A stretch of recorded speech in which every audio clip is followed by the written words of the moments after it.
After months of build-up and more than its fair share of speculation, the autumn budget has finally been announced.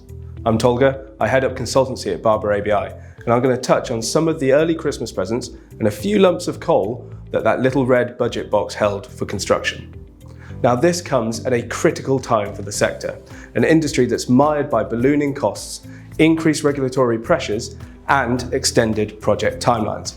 So it should be no surprise that our forecasts for 2025 are sluggish at around 2% growth. So all eyes have been on the government to see what it can do to stimulate output in a sector so critical to the wider economy.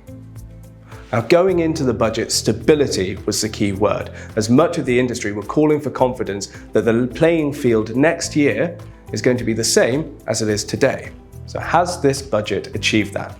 Broadly speaking, yes. The government has committed to keeping public capital investment at an historic high, and it has reiterated the importance of transport, housing, and infrastructure projects within that. The budget has also devolved £13 billion to the 7 city mayors, enhancing their power and resources to invest in their local communities.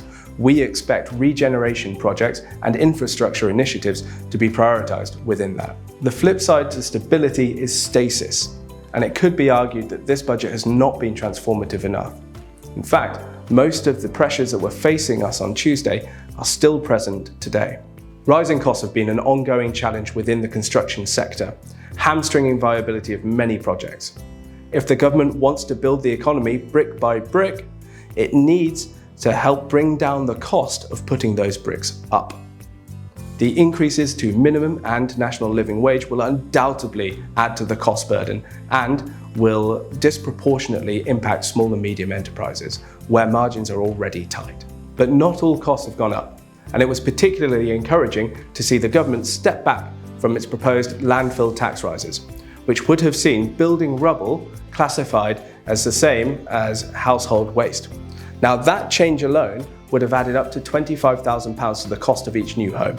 This reassurance should give house builders greater confidence to progress their developments, albeit with some viability challenges, particularly in the absence of a replacement for the Help to Buy scheme, which would boost affordability. So all in all, this budget signals a strong pipeline ahead, particularly in civils, energy and decarbonisation.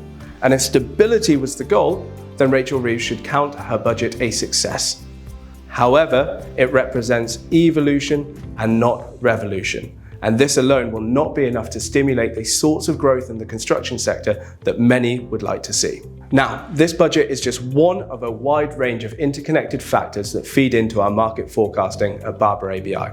And on January the 13th, 2026, I will be joined by a panel of leading industry voices to share their outlook on the market and accompany the launch of our newest forecast bulletin. We would love you to join us to hear more then.